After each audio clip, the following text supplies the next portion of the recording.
Good morning students. हमारे आज के क्लास में हम लोग जो है वह टू स्टोरीज अबाउट फ्लाइंग का पहला स्टोरी हिज फर्स्ट फ्लाइट, जिसे लिखने वाले लियाम ओ फ्लैहर्टे है, उसके बारे में बात करने वाले हैं।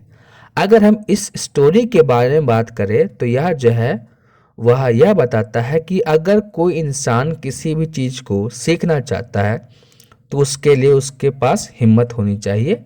कोई भी चीज़ जो है वो बैठे बैठाए नहीं सीखी जा सकती है।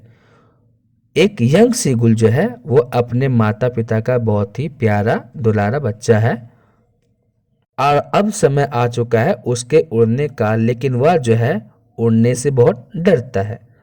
तो उसकी माँ एक प्लान बनाती है कि किसी तरीके से जो है वो उसे उड़ना सिखाएगी और अंत में जो सीगुल जो है वो अपने डर पे काबू पा लेता है और वह उड़ता है। तो चलिए शुरू करते हैं हमारी आज की समरी। यहाँ पे एक यंग सीगुल जो है वह पहाड़ी के किनारे बिल्कुल ही अकेला बैठा हुआ है। उसके भाई बहन जो है वह उस जगह से उड़ करके दूसरे जगह जा चुके हैं। वह उड़ना चाह रहा होता है लेकिन उसकी हिम्मत नहीं होती है कि वह उड़ने का कोशिश करे। वह उड़ने से बहुत ही डरता था। उसके भाई बहन ऑलरेडी उड़ना सीख चुके हैं, मगर सीगुल के पास इतना साहस नहीं है कि वह उड़ने की कोशिश करे। वह बहुत ही उदास बैठा हुआ है। तभी उसके माता पिता उसके पास आते हैं और उसे समझाने की कोशिश करते हैं कि बेटा उड़ने की कोशिश करो। फिर भी नहीं मानता है तो उसके माता पिता जो है उसे डांटते हैं, फटकारते हैं कि अगर तुम उड़ना नहीं सीखोगे तो भूख से मर जाओगे। लेकिन उस पर किसी भी तरह का असर नहीं होता है।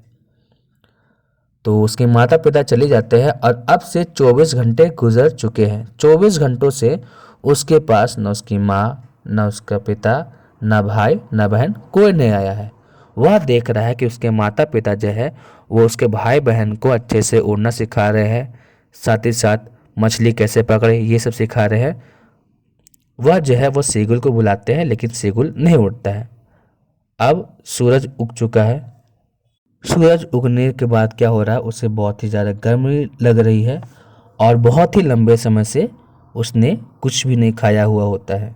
वह मछली की एक सूखी हुई पूंछ को देखता है, लेकिन उसे पता होता है कि यह उसके लिए पर्याप्त नहीं है और उसके अगल बगल खाने की एक छोटा सा टुकड़ा भी नहीं था कि वह उसे खा करके अपनी भूख को शांत कर सके। तो वह क्या करता है, आगे पीछे हो करके उड़ने की कोशिश करता है, लेकिन वह उड़ नहीं पाता, उसकी हिम्मत नहीं हो रही होती है।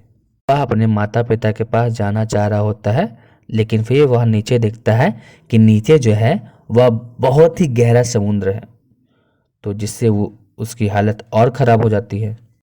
तब सिगुल क्या करता है, अपनी आंखें बंद कर देता है। अपनी एक पैर जो है वह अपने पंखों में छुपा करके दूसरा पैर से वह खड़े होता है और ऐसा दिखाना चाह रहा होता है कि वह सोने वाला है, वह बेहोश होने वाला है। लेकिन वह सोचता है कि उसके माता पिता इस बात को देखेंगे और उसकी तरफ आ जाएंगे उसे खाना खिलाने के लिए, लेकिन ऐसा कुछ भी नहीं होता है। लेकिन उसकी माँ जो है वो उसकी तरफ ध्यान दे रही होती है, क्योंकि माँ का दिल तो माँ का दिल होता है। उसके लिए सारे बच्चे एक समान होते हैं।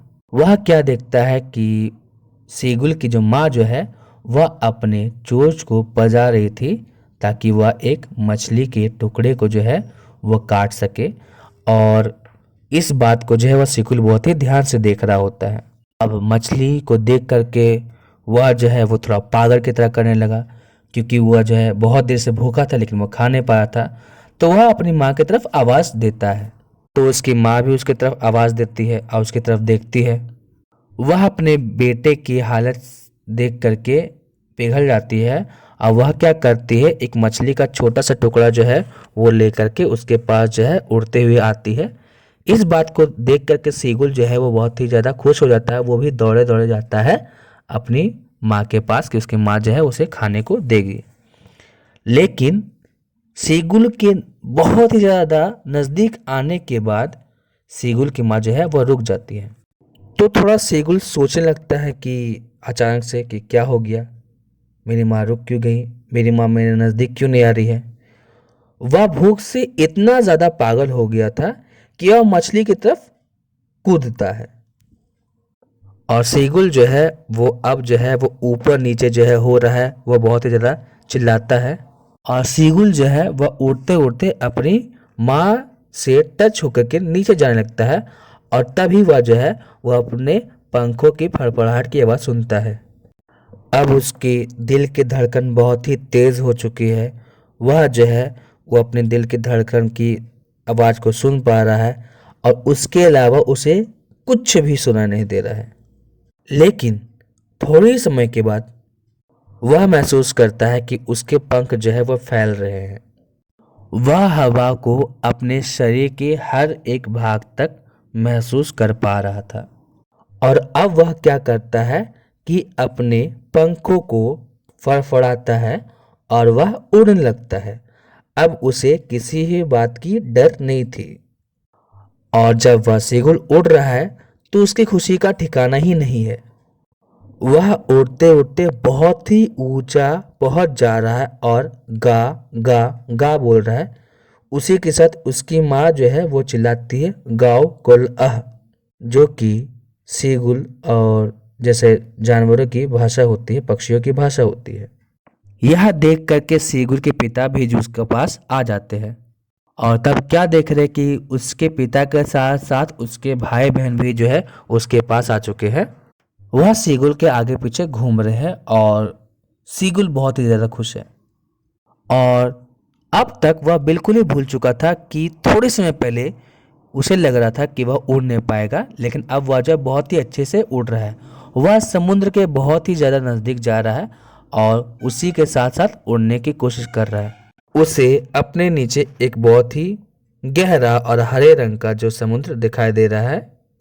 उसके माता पिता और भाई बहन जो है वह समुद्र के पानी के पास जो है वो उतर चुके थे और सीगुल को ही बोलते हैं कि वह भी उतरे।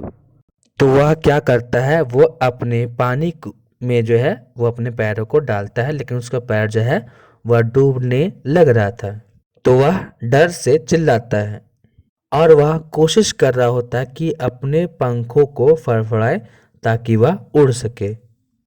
लेकिन वह भूख से और प्यास से बहुत ही ज़्यादा थक चुका था। वह उठ नहीं पाया। उसकी पूरे के पूरा पैर जो है वो समुद्र के अंदर घुस चुका है और उसका पेट भी जो है वो हल्का सा पानी में सटता है, लेकिन उसके नीचे वह नहीं जाता है। और अब वह जो है वह पानी में तैर रहा था। और सीगुल के चारों ओर उसके फैमिली मेंबर जो है वो चिल्ला रहे हैं, उसकी प्रशंसा कर रहे हैं। और इसी तरह से सीगुल ने अपनी जिंदगी की पहली उड़ान को हासिल किया, जिससे उसका जो उड़ने का डर था वह ख़त्म हो गया।